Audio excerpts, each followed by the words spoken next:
Oh, yeah, that was a splat. Wow, holy shit. Cheers, boys. Me too. Look at that. Welcome back to a brand new episode of Weekend's Last Beer, episode 8. We got a lot to dive in tonight. I'm joined with my co-hosts Dylan and Frank. Frank is struggling low-key right now, but we're going to talk about the Open, the reactions to that. We're going to see where Dylan's at right now. We're going to see if Scottie is going to get the Grand Slam next year, and then we're going to talk about Frank getting licked in French Licks, which is a golf course. So let's dive right into the Open. As we all see, Scottie Scheffler won. A few things before we get into it. There was a stat that it was exactly 1,179 days from Scottie's first ever major win to his fourth ever major win. That was the same for Tiger Woods back in his prime. So that was pretty cool to experience that. And another stat that I found out was Scottie, 36% of the time, if Scottie gets a bogey on a hole, the next hole after, he gets a birdie. That's facts. So it's an interesting fact that I found, and I mean that's why Scottie Scheffler is the number one golfer right now in the world. So what are you guys' reaction to this? Was it ever a question? Yeah. Was it ever really a question? I mean, the week before he couldn't read the green to save his life, so I put Fitzpatrick to win it. So I thought that was mined. But after Friday and Saturday, I was like, damn. Yeah, there was no question. For me, it was no question. On Friday, I was like, oh, it's over, boys. Sorry. I don't know. What really made me happy, though, was just watching Rory just decline every, 3 holes. Like, he looked like he was coming back up, and then all of a sudden, it's like, nope. Yeah, but Rory did have that really sick shot in that fescue, right in front, in the middle of the fans. That shot was actually insane. I'll give him that. 140 out. That was crazy shot. That was actually kind of sick. He probably tried to kick a baby after the shot too, but that's okay. No, I'm just kidding. Yeah, the main conversation. So I was at French Licks. We were near Louisville, Kentucky. And we actually shout out to my buddy Disco. He's getting married. It was his bachelor party. And we had sort of a golf trip / bachelor party going out there. And I mean, every single morning at 7 a.m., we had an intercom system in that house, and it would be like British Open's on. All of us would wake up, no matter what time you went to bed, and you would go down and just sit on that couch and just watch it. And it was one of the coolest things because it was 15 guys just relaxing and watching golf every day. So it was pretty cool. And it was one of the best Opens because you had stuff to do during the day, but we could still catch some things going on during that. So it was awesome. Nice tournament. Go ahead, Dylan. Go ahead, Dylan. I mean, it was definitely an interesting tournament. Portrush really played well. I really like how the bunker, it wasn't I feel like whenever you watch the Open, there's always a shit ton of bunkers, and it kind of makes the game a little annoying sometimes when there's that many bunkers. I remember seeing a stat where it was I think Troon or I can't remember one of the other courses had 123 bunkers or something like that, and Portrush we had 59, I think. So that was nice because they are difficult bunkers, the link style bunkers, but at least there was enough where it can make for those low scores where it wasn't completely impacting the game like how it would at some of the other Opens you watched. I mean, I think the year Brian Harman won, there were so many people in bunkers that year. It was unreal. Well, and it was nice because I put some money on it. I didn't have Scottie winning it. I had Huang Hae Lee winning it, and he made a good push. He knew he kind of was going to lose no matter what because just how he reacted on day 4 of the Open. But, I mean, like I said, I feel like every tournament that we see, every week, there's always somebody that is a no-name who is, leading the pack.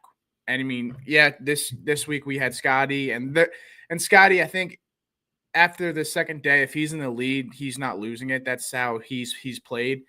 And yeah, I mean, and then seeing Goddard up, winning the Scottish Open. Goddard up there. Yeah. Up there. Yeah, exactly. He won the Open the week prior, And then got invited, obviously, because once you win the Scottish Open, you're invited to go to the Open. So to see him in front of the pack was really, promising. And I mean, I think you're going to see him more up in the front of the pack and more tournaments from here on out. So it was good to see him make a push at it. Rory was making a push at it. There was a lot of We saw Bryson make a little one too. Dude, yeah. Bryson, that was ridiculous. He was like practically last place on Thursday, and then going into making a top 10 after being in like, what was it, like 144 or something like that? Yeah, but I'm talking about his placement. I think it was like 144. I think he was like almost dead last. And he went cut. Yeah, and he went from that to making a top 10. Like, that's insane. It's wild. Yeah, I mean, I really do think, with all these stats with Scottie, I think we're seeing the Scottie tear, and that's what we saw back in the day with Tiger Woods. So not quite yet, but I think Scottie can make a name for himself that he can be somewhat close to Tiger Woods. I mean, he's been on tour now, this is his fourth year? And he's already making amateur. Yeah, and he's making big strides in his golf game. And it's also to see, his conversation or his interview that he had before the tournament. He's like, golf is like not, yes, I want to win the tournaments, but at the same time, if golf like makes me a different person than I am to my son and my wife, I'm going to quit right there. So it just showing his respect and that, yes, this is his professional job. This is what he does for a living. But at the same time, he's not, blinded by, the fame, winning all these tournaments. Like, he's still a family man.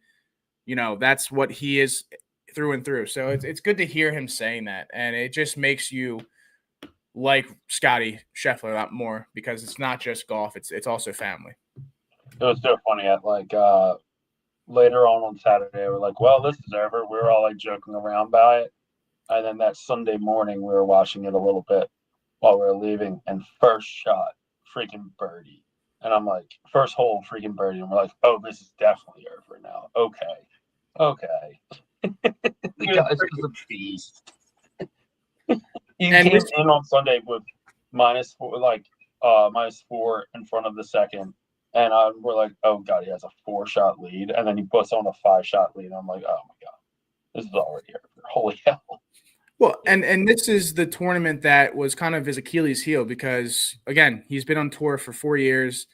I'm surprised that the line for him to win the tournament was at like plus 600 on Wednesday, which typically when you see Scottie Scheffler, you would think it's usually minus money. But the fact that this has always been his, worst tournament and the fact that he finally got it, that's why people, counted him out. But he, really answered the call and really showed up, that he's for real right now. So it was cool to just see that.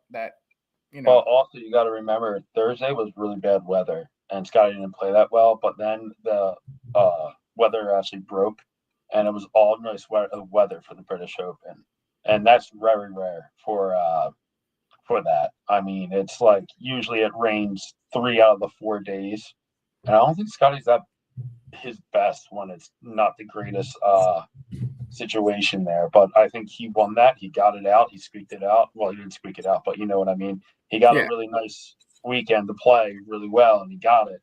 And then, I was pumped for him. And then, 3 down, 1 more to go. If he does this, man, next year, that would be incredible for the Grand Slam. Dude, especially at Shinnecock, if he wins the U.S. Open at Shinnecock, like that's a legendary course. Yeah.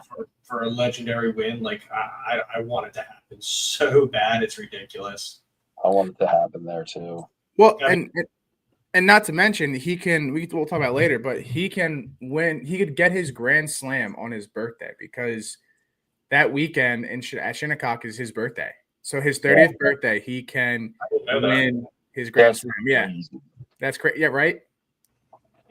So it's just cool to see him be so successful. I mean, he was unbeatable last year. He's had a little ebbs and flows this PGA Tour season, but he's still one of the best golfers of all time.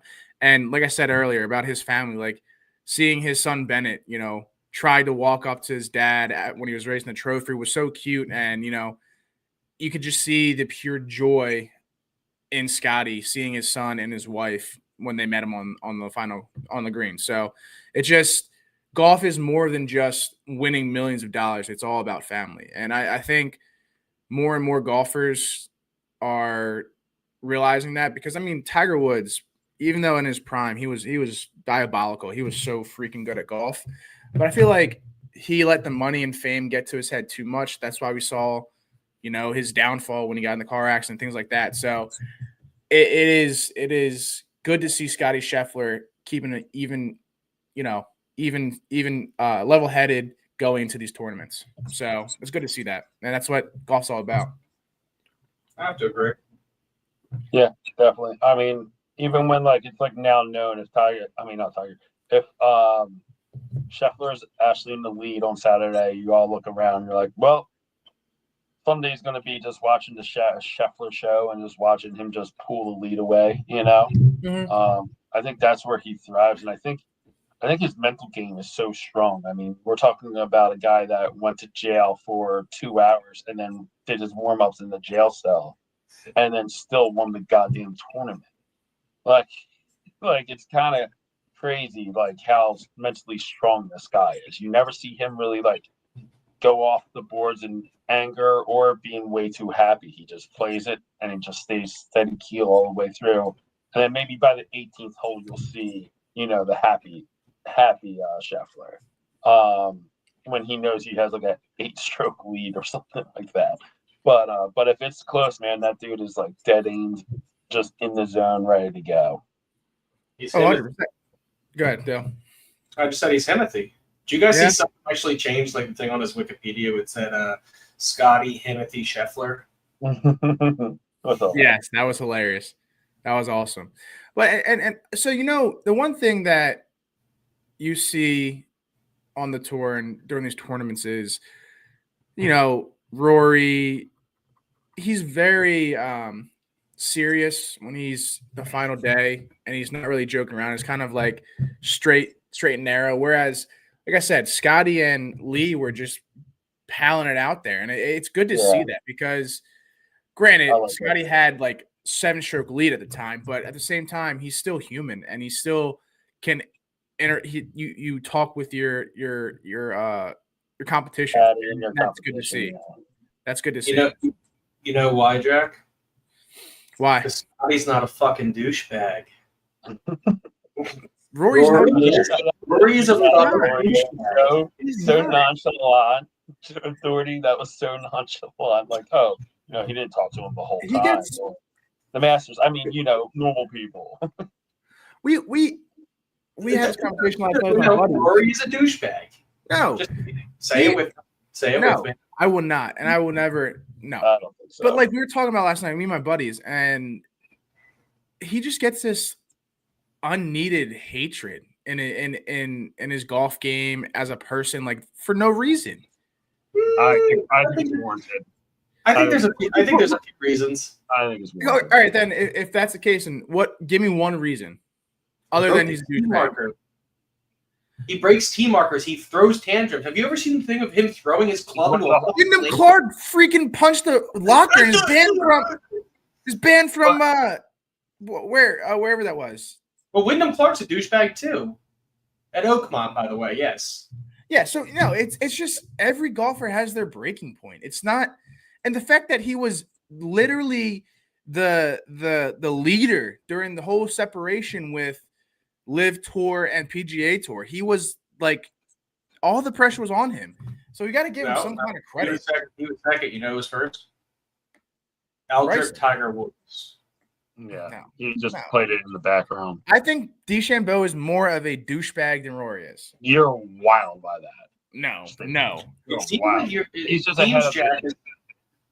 Bryson's head of her. He knew what to do. And I think, truthfully, Rory had a lot of issues. He's one of the hardest people to get signatures from. He never signs autographs. I never see that dude sign an autograph in his life. And you see all these guys like Bryson DeChambeau that you did call a douche. He is stopping making signatures. He's going to the people. He's going out to bars. He's letting people drinking out of the U.S. Open. It's not like, oh, this is mine. This is what I want. It's like, no, this is for the people too. But you fail to. What makes it is the fans. And that's what I think Rory sort of left out of. The fans make the sport, no matter what. Everybody's a fan of golf. But if you think that they're all there just for you, that is a goddamn problem. No, but you gotta realize it. Realize this. DeChambeau was never like that until he broke away to go to the Live Tour. We weren't seeing it. No.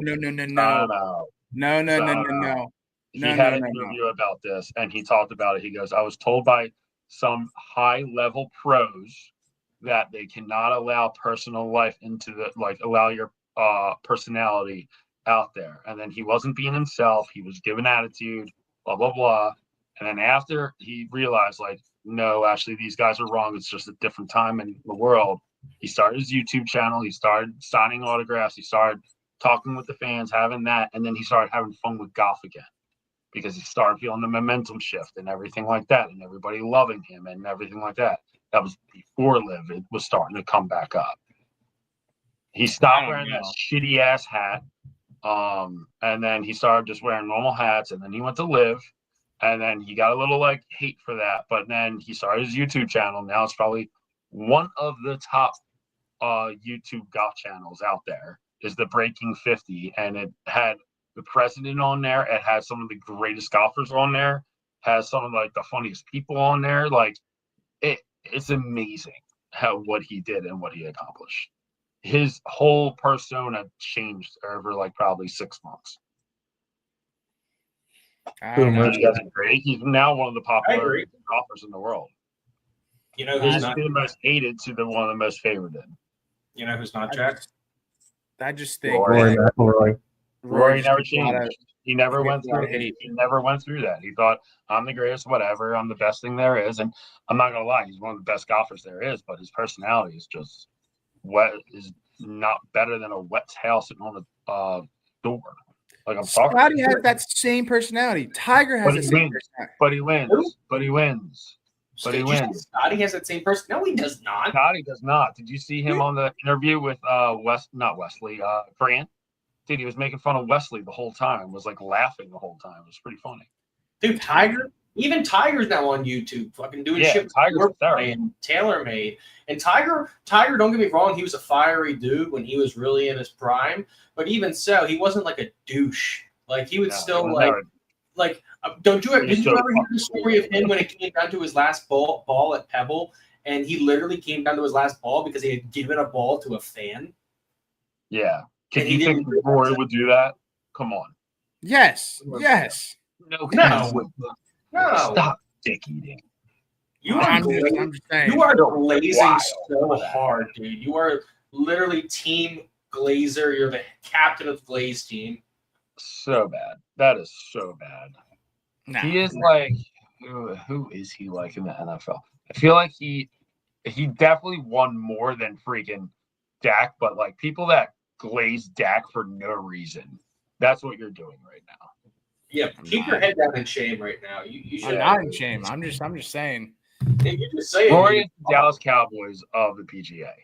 Yes, that's a great analogy. I honestly never even thought about that. Yeah, you want to see them sort of succeed, but then you're like, do I? No. No. Honestly, it ruined my day. The day of the match, and usually I'm such a happy person during Masters Week. When I saw Rory win, I physically was like, I hate my life. See, now I'm gonna have to hear. See, that's you have to have some soft spot for him because he was on tour for 14 years and he's been grinding and he finally got it. You got to give him some credit. Winning the Grand Slam, no matter who it is. No matter if you like the person or not, is a great step in the right direction, and it helps. That's like saying I have to be happy if the Cowboys won the Super Bowl. You got your shit together. Well, great time to get your shit together. Finally, I felt more like that. Finally, you fucking did it. Jesus Christ. I didn't feel any type of emotion. I literally was just well, that sucks. I know this sounds so crazy saying that, but I mean, I do respect Rory, but I just don't like the guy. I like Fitzpatrick, and he's a wet blanket too, but he's just that like nerdy guy that really likes stats and everything like that, and you like want to see him succeed because he tries so goddamn hard. And those are the kind of by Skechers. I think if you're sponsored by Skechers, you have to have some big ass nuts to walk around on a set of Skechers. So I'm like, yeah, this kid's got balls. I like going. To quote my girl Hermione, Rory has the emotional range of a fucking teaspoon, Jack. Yeah. Nah, I wouldn't say that. But anyway. Like Bill Belichick on the fucking mic. Like I said, Scottie Scheffler has the opportunity to win the Grand Slam on his birthday next year at the U.S. Open. I think it would be incredible. I think this will be one of the quickest times for a golfer to get to the Grand Slam. Like I said, he's been on tour now for 4 years, and on his 5th year, potentially, he can win the Grand Slam. So that's just – he's such a good golfer, and I would be so happy for him because, that's incredible. He has one more to go, and he'll put his name in the history books. See, selfishly, I would love for him to not do it until 2030 when it comes to Marion. So us three can go hold hands and sing Kumbaya while we watch him win his Grand Slam. But that ain't going to happen. He's going to win the U.S. Open in the next 2 to 3 years, way before 2030. I think he would be able – I think he has a great shot to win next year, 100%. Oh, yeah, Shinnecock's going to play to his strength 100%. I mean, Shinnecock's a great course, and it plays to a lot of people's strengths, let's be real here. But Scottie is just unreal. As long as the weather's fine, Scottie's always a contention. What? It's a links course, right? It's kind of like a mix in a sense. It's kind of linksy, but it's also not. It's pretty much like an American-style links course in a sense, like where, they're still having some of the normal American course attributes, but it's not like a Portrush or Andrews or anything like that. You know what I mean? Got you. Yeah, but I think this dude, I think he has a very great chance to win that. So I'm excited to see what the field is going to give him next year. But yeah, I mean, it would be incredible that he wins the Grand Slam on his 30th birthday, because like I said, that weekend is his 30th birthday. So that would be even more, that'd be the greatest birthday ever, right? You know what I mean? Like that would just be top notch, like greatest of all time. I feel like it has to be on the same level as Cooper DeJean winning a Super Bowl and getting a pick six as a rookie in the Super Bowl and winning it all on your birthday. Yeah, this is true. Yeah, that's up there. That's up there. Definitely is. I think he's just so level-headed, dude. I think he's just in the right spot and just knows how to play and just knows how to just keep that like mind steady all the way through the whole season. Truthfully, he doesn't ever blow up ever. He didn't do a great job last year. He's always top 10. I mean, there's no oh my God, I can't believe he did that. You know what I mean? Now, I would say 2 years ago, he couldn't putt for the life of him. But now he got that new putter from, I think it's the TaylorMade putter now. He doesn't do Scottie Camerons anymore. He does the TaylorMades, right? The mallet putter. Yeah. I think he was using a TaylorMade still, but I think it was just a blade. But he then switched to the mallet, and the mallet's been his saving grace. Yeah, dude, his putts are actually a lot better. Unlike mine. Jesus Christ. Mallet putters just make a difference. I played a blade last year. My handicap actually went up two points or whatever. And then I went back to a mallet, and I dropped back down 3 points. So I feel like it's just a difference of a feel. When you've been playing a mallet and then you try to go to a blade, you're like, what do I do with this less weight? So weird. So weird to play with that. Yeah, and I think, like you said, I think Scottie has his shit together. He is not a mental head case at all. And it is rare in golfers because I feel like a lot of golfers nowadays they try their best to be mentally stable. But I mean, if you really think about it, golf playing, 4 days of golf, 18 holes, it's a lot of wear and tear in your body and just thinking of different shots, and it really can affect you. And that's just where Scottie has the edge because he doesn't have any distractions at all. Whereas majority of golfers do have some distractions. Yeah, I mean, he's one of the best ball strikers of all time. Like, if you really look at him, like, he has such an. This goes back to a couple episodes ago. Everyone has their own swing, and I'm always gonna, preach that there's no right way to swing a golf club.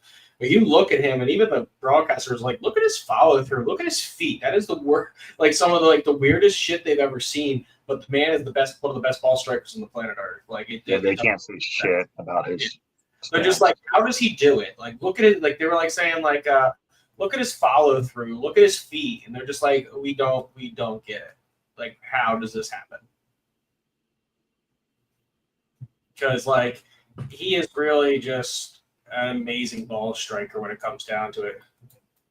Oh yeah, I mean, he's one of the best. He's one of the best ball strikers ever. But yeah, I mean, moving on. Let's talk about Dylan. Where are you, buddy? Give us some hints. Give us some hints. No. Give the people some hints. Give you a hint, give the viewers and you some hints. Oh, God. Yeah, because I have no idea where you are right now, actually. Let's see. I'm going to give you 3 hints. The first word is going to be crimson. Okay. No, that's easy. Oh, I got that. You got that already? Yeah.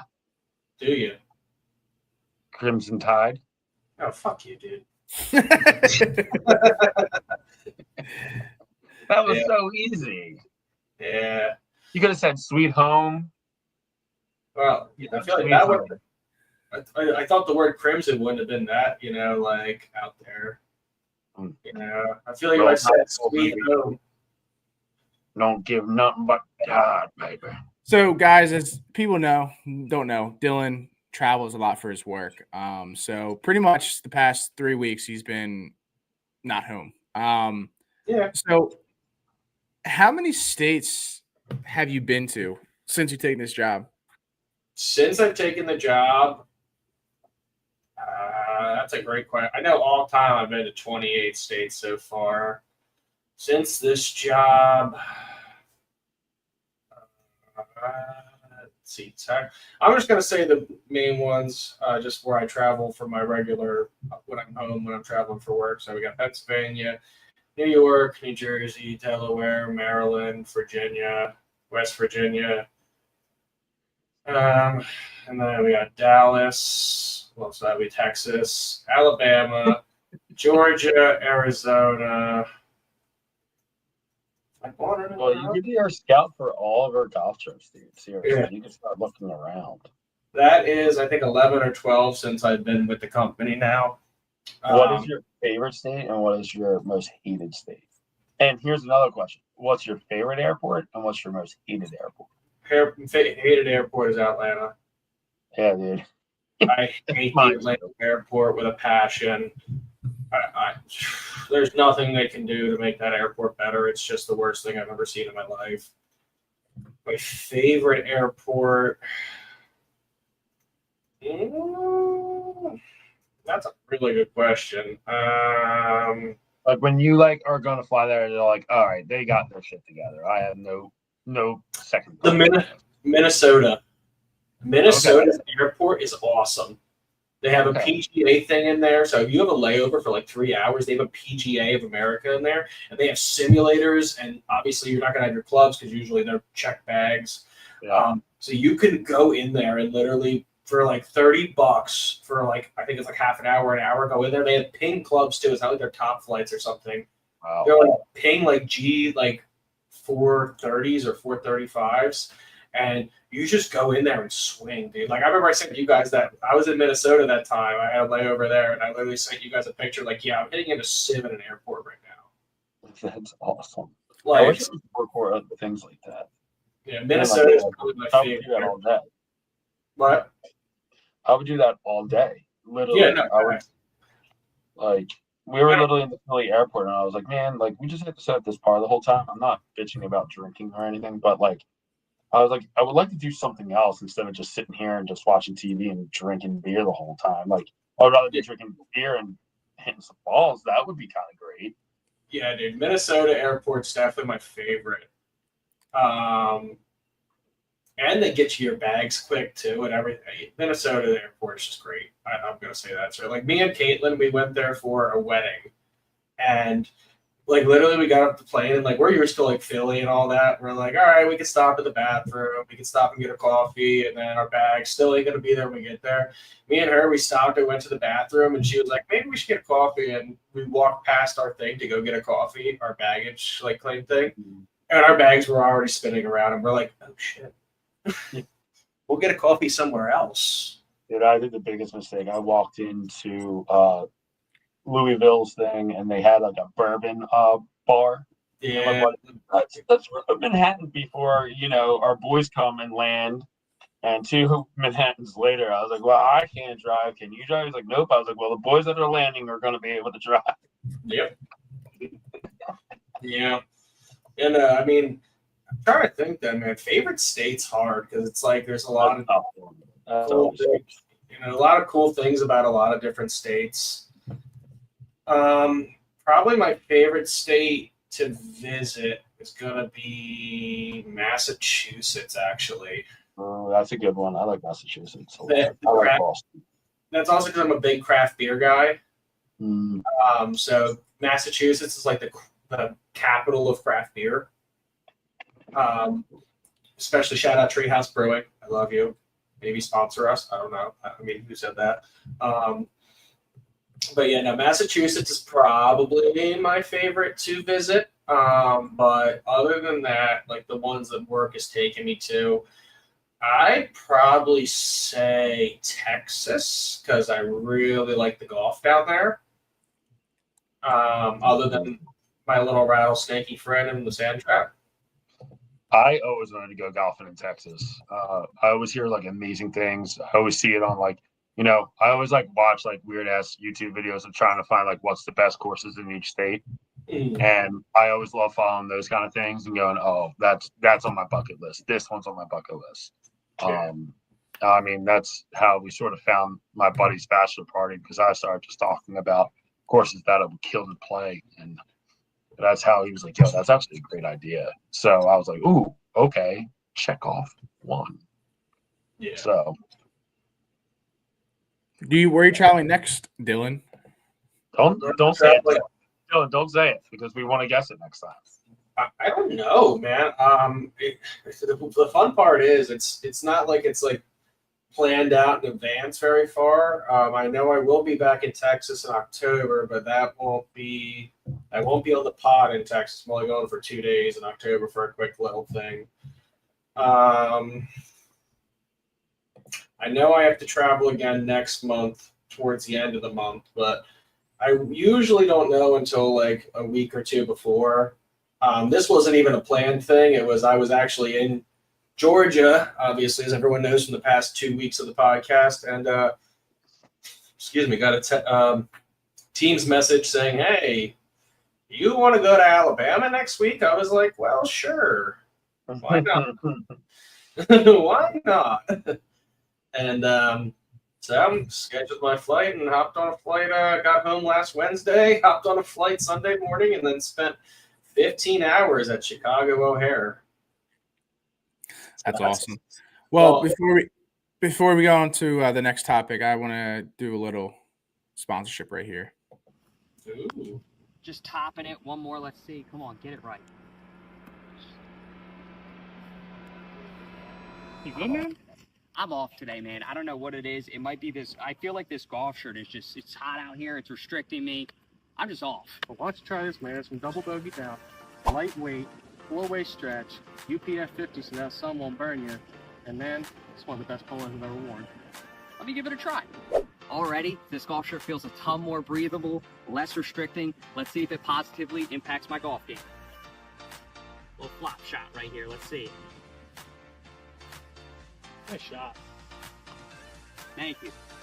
Good stuff, man. Yes, sir. Thanks for the tip. Yes, sir. If you guys want to get the best golf shirts on the course, look no further than Double Bogey Down.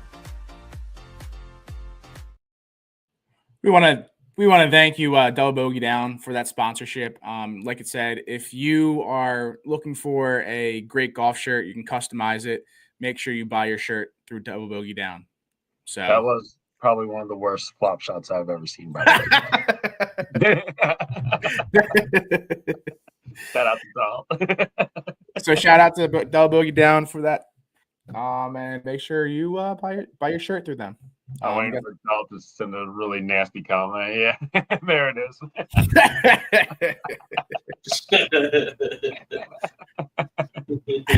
He's an actor, not a golfer. LOL.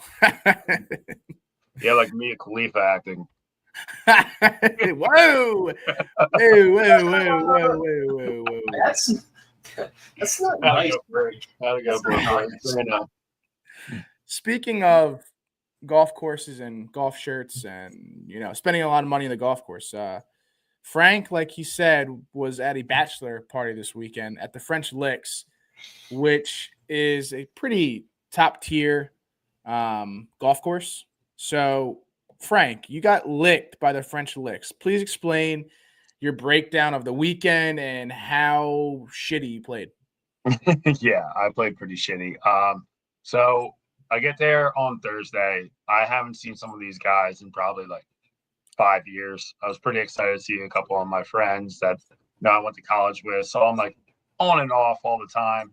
But some of them moved down to Austin. Some of them moved to New York City. So I don't see them as much. And I had that whole group with us all over again. And it was just like, okay, my brain's like, okay, you're going to be like in college again. You're going to be 21 all over again. My body said, the fuck you are. Then, so Thursday night, we just drank until like, I would say like 2 or 3 in the morning, just hanging out. I was like, you know what? I want to play Ashley Good tomorrow.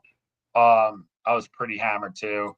Walked back up to our room. Our house was sick. We had like 17 beds in this house. It was just humongous house.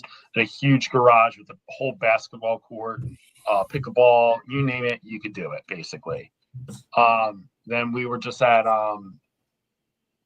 we had a 7 a.m. tee time. So at 6:15 in the morning, we were already at the course, to remind you. So your boy was hurting a little bit. So we played at the Donald Ross course first. We were the first group up, me, my buddy Jamie, and his 2 other friends from high school. Riley, Jack, shouting you guys out too.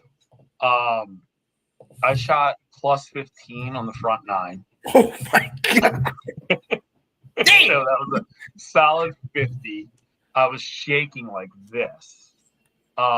We go to the clubhouse and we're all laughing. I'm like, I'm completely still hungover. So I ate a fried egg bacon sandwich that was like to kill for.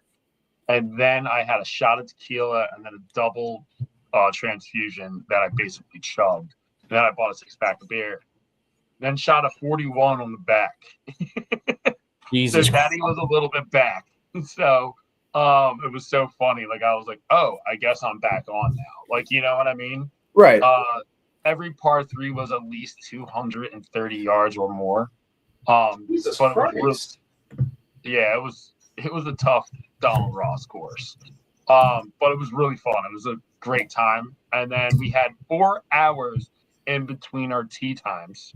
So F you, Jamie, for that one, to do that to us. Because then we went to the casino and started playing and started drinking a little bit more, had a little good time, Then we got on the bus to go play the French Licks. I was kind of nervous. I played with my boy's brother-in-law. His name's Eric. Shout out to Eric. We played just us 2 because they wouldn't allow a foursome because only 5 of us went, and then the rest of the people stayed on the Donald Ross course. I shot a 46 on the front, but this is the top 5 hardest courses in the country. Yeah, in the country. Then shot another 46 on the back. I shouldn't have shot a 46 on the back. But on the 18th hole, this was like my highlight of the whole thing, was we actually played the tips on hole 18 of oh my God, French Licks. That is a 695 par 5, and I parred it. Jesus. A win is a win. Yeah, take the wins when you can.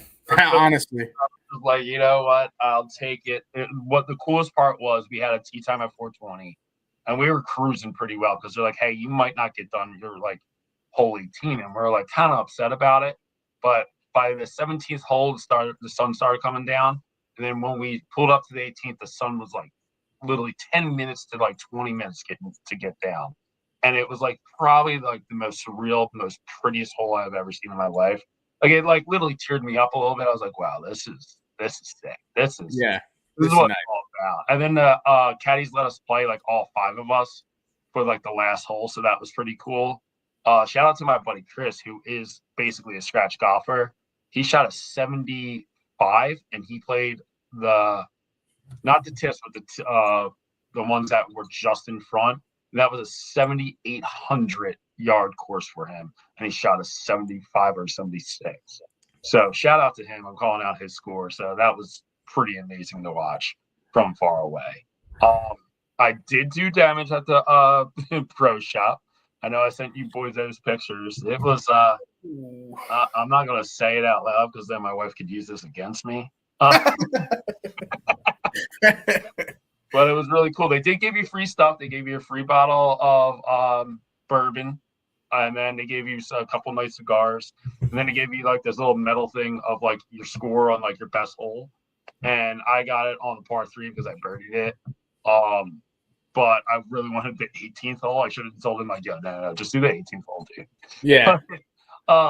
They got that, and then it was really cool. It was really serene, and then right after that, I mean, we just drank for the rest, and I was hurting to the day. And then Saturday, we went on the bourbon tour. That was fun. And then we went out in Louisville. We shout out to the PBR in Louisville, Kentucky is a must go. It's so fun. It's just like the one at Xfinity Live. It was a blast, and it was just like all like great music. Like, I thought they were only going to play country music. No, they played everything, and we had a great time. Then we went to, and then Saturday night, we didn't get home until I think 4 or 5 a.m. And then we were drinking till 6. And then my flight was at, I think, 10, and we had to leave the place by 8. So I was really hurting. And then I was walking into the airport, and my buddy's phone like rung of his wife. He's like, "Yo, it's Frank's birthday today." And they go, my buddy goes, "Yo, is it your birthday?" I go, "Oh shit!" And my buddy's like, "Oh, we're drinking more beer now." And I'm like, No. I don't want this to happen. So we started drinking beer at the airport, got a little sauce there, and then we took the flight home. Right when I land, my mom goes, "Hey, the whole family's here to greet you at home." So I couldn't take a nap at all. Just went straight to like a family barbecue / like birthday party for me, and I hated my life. Yeah, that sounds horrible. Because if you're that like hungover, you don't want to do jack shit. You just want to just lay in bed in the AC and just fall asleep, or just lay there and just be like, I couldn't. Like, my shakes were so bad. I was like this, trying to drink my first airport beer. It was so bad. Yeah, no, that sounds horrible. But it seems like you, even though you didn't play that great, you still had a good time. And oh my god, yeah. I mean, I hated that I played bad. But at the same time, I'm like, yo. And we had a caddy that was out of his goddamn mind. It was like crazy. Like, this guy was like, if you're booking a tee time at like a pristine golf course, make sure you get like the early tee times where you get like the really like good caddies, because I guess they're slim pickings, let's say, the best way. for the late tee times. Let's just put it that way. Yeah, The guy I was mean, giving me not the best numbers. I was looking at the numbers, and then I looked at my grid, and I'm like, that makes no sense. Like, there's no way. so that's my question. I've never played with a caddy before, because I've never been to a course that provides caddies. What was it like relying on a caddy? Because obviously the caddy knows that course like the back of his hand. Like, Mhm. did it make you like? It seemed like you did. You did second guess him a lot on his decisions on what clubs to use, and Well, you gotta also remember, like, he doesn't know your game as well as you do. right. He knows the land on the land, the lay of the land Yeah. really well. But there was sometimes he's like, "Yo, hit your like 140 club." Then I would hit my 140 club, and he's like, "Oh, maybe you should have shot your 130. My bad." And it's like, dude, don't you know this course? Like, I had literally my pitching wedge out, and you told me, no, go up a little bit and choke down on your 9. And I'm like, okay. Choke down on my 9, still blasted it over. And I was like, oh, I'm going to do a light pitching wedge. He's like, no, choke up on your 9 and blah, blah, blah. Like, use your 150 yard club, but choke down on it. And I hit it like pure, and I was like, perfect. And I went right over the green. He's like, oh, my bad. And I'm like, what? And then some of his putts were just like over here. He's like, hey, go over here. And I'm like, isn't it going this way? He's like, no. And then the ball would just go The way that you thought, yeah. Yeah. No. I'm like, dude, come on. Like, you should know this green so much better than me. I could tell he was a little new, but at the same time, you're just like, bro, like, I'm paying this money. If you're telling me these lines, like, come on. Yeah, I'm expecting them to be, dead on. Or like, he would tell me to aim for something. Like, he would tell me to aim for like that sand trap. I'm like, okay. And you're like sort of uphill. He's like, that's only like 300 yards out. I was like, all right, go land it short, but you're still up high sometimes. You're up like maybe 30 to 40 feet. I don't know. And I hit the ball and it goes over the bunker. And I look at him. He's like, well, it really plays like 260. And I'm like, give me the real number. Yeah, right. No, I mean, Dylan and I, it's the next month, we have our annual golf outing with a fraternity, and there's going to be a lot of drinking there. So I can only imagine how much pain you went through drinking all that time. We'll go through the same time in end of August. So I'm excited looking for that. But yeah, I mean, if you're playing golf or just outside and you're hungover, it's just not a good combo. I've done it a few times, and it's just you feel like death. You don't want to be there at all. You can't play. It's just like if you're hitting great shots and everything, you wouldn't even care for the end of the world. But the first 9 holes at the Donald Ross was like, oh my god, I'm gonna die. I'm hurting. I'm like, I can't hit a drive. I can't hit this. I can't hit that. I couldn't do anything. And then all of a sudden, it just like the 9th hole, the tequila kicked in, the transfusion kicked in, and maybe that breakfast sandwich too kicked in, and it was just like, all right, we're back, baby, here we go. Right. And it was so funny. And then even like Jamie's friend turned to me and goes, dude, you're back. And I'm like, I think I'm back. That's a great feeling. Just completely butcher the front 9, and then you just make the turn, and it's like, oh shit, like, I'm actually playing well. Yeah, so that's a good feeling. Average, like, good shit. Like, this is the average good round for me. If I shot a 41 on the front and a 41 on the back, I'd have been very happy. But that 50 was just like mental breakdown of pure shits and drinking. That's rough. Mm-hmm. Sorry, I'm a little out of it, boys. I'm just mesmerized by these beaver nuggets I have in front of me, and I'm just keep staring at them. Wait, what did you say? The beaver nuggets from Buc-ee's. I got a Buc-ee's 20 minutes from my hotel. Buc-ee's nuggets. Okay, I was worried about man. I'm gonna sneak one. Little beaver nugget. Dude, I was gonna try Buc-ee's so goddamn badly. So I went to Buc-ee's for the first time when I was going down to South Carolina, Myrtle Beach, and it is. Well, that time we went was just crazy busy, but it's super overwhelming. Like, you don't know where everything is. You literally walk in the front door. You have, like, it looks like a TJ Maxx store. And then towards the back of it, that's where like all the drinks and food is, and it's just like what? Like this is like legit. Like this is a place. Like this is insane. Like it's overwhelming. That is, but it's awesome. It's awesome. The Dude, bathrooms are brisket- like top tier. Bathrooms are like pristine. Like if you go to a 5-star hotel, that's what the Buc-ee's bathroom was like. Good. Oh, dude, Would you put it on the same level as Wawa? better than Wawa. What? I wouldn't say that. I don't. I wouldn't say Yeah. I How love the my fuck Wawa. would you not say that, Jack? because Dude, it has stuff. Now the bathrooms being pristine, that's a whole different world. Like no Wawa's. Yeah. I'll give you that. Like Listen, I'm saying, I love Wawa too. food-wise, I feel like you can't fuck with. But how can you not fucking say that Buc-ee's is better than Wawa? Are you fucking for real? I'm loyal to Wawa, baby.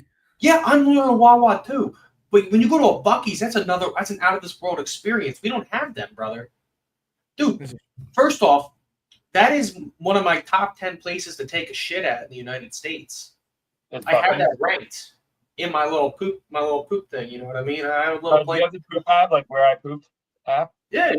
Oh, dude, top 10, yeah. easily top 10, easily top 10 place I've ever taken a shit in my life. Like, dude, just the ambiance, like the cleanliness, like easily top 5, dude. Even the quality of the toilet paper, like you know, how you go to like you take a shit in the gas station, and you got like that paper thin shit, and then your fucking finger pops through it, and you like tickle your butthole a little bit. Like, no, that don't happen at Buc-ee's. You know why? Because they got that super soft Charmin. Wipe your ass, and you just go about your day, and your butthole don't hurt. Second off, they have brisket. The brisket sandwich is fucking amazing. Like that puts Wawa brisket, whatever that brisket they had. That ain't brisket, bro. I had brisket, Real and that brisket. was a game changer. That and then, dude, they got. I never had Texas brisket, but Louisville had some brisket, and that was great.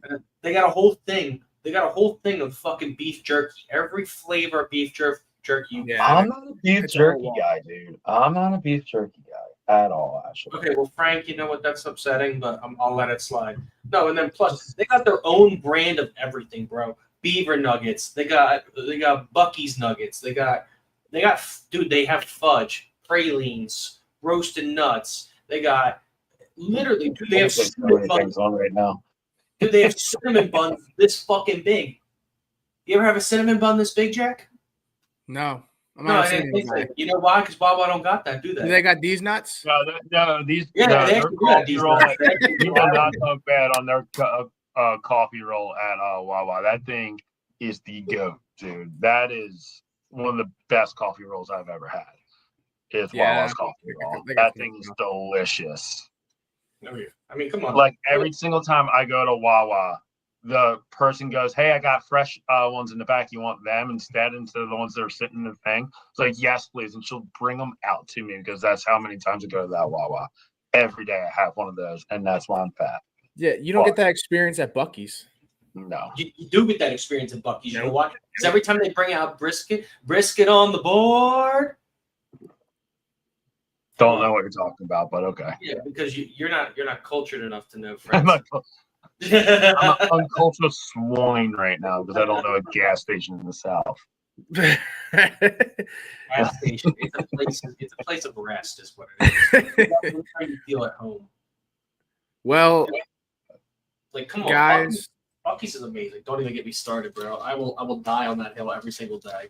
I don't know. We'll see about that. I've only been once, so, and I didn't really get anything. Sick. But yeah, I think that wraps it up. Unless we have anything else to talk about. Okay. I have one thing for you guys. I know you guys all been to bachelor parties. This is what I figured out what my favorite thing is at every bachelor party. It's not like the partying or golfing or whatever. It's always like the after hours at like late night when you're just all sitting around drinking beer and just shooting the shit. And then you just watch and sit back and just like the hilarious shit that happens. I mean, me and my buddy Tanner and Creed, and we were just sitting there and we were crying, laughing, just watching everybody like drinking and talking to each other. It was the funniest thing I think I ever done in a really long time. I love people watching. I am like a pro at it. But like seeing it just with all your boys around, I think that is like one of the funniest things in the world. Yeah, Like, no, I agree. Like literally, like one of my buddies, Disco. He has his friends from high school, and they became like our boys like right away. Like the first night, once the drinks started going in, they started talking to us. We started talking to them, and so one of the toilets got backlogged, and it smelled like one part of the house. And it was this one buddy. I'm not gonna say his name, but like, dude, he screamed like he was like, everybody's like, "Yo, what the fuck? How bad was your shit?" He was like, "It wasn't normal shit. I swear." We were all howling because he was so upset with himself, but he just kept yelling, "It's a normal shit. I swear. Wasn't even that hard or that soft. It was so good." Oh god, that was such a great weekend. Yeah, I mean, Still learning from it, dude. I would agree with that because I mean, it's just you go with your best friend and you go with their friends or whatever, and you're there for a weekend, and yeah, you do all the fun shit, going to the pool, going golfing and things like that.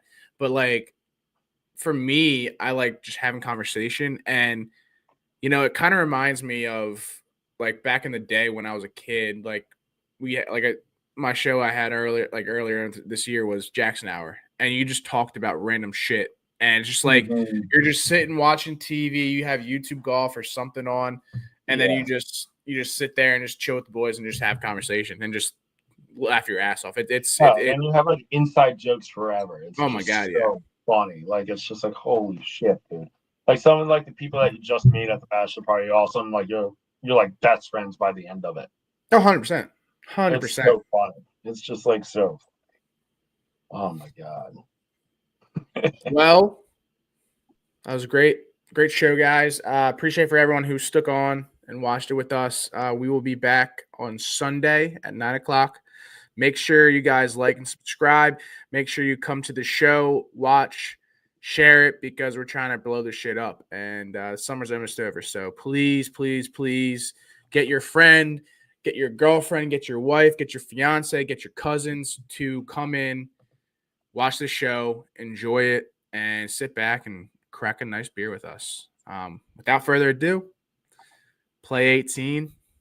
Don't care what she says. Have a good night, boys.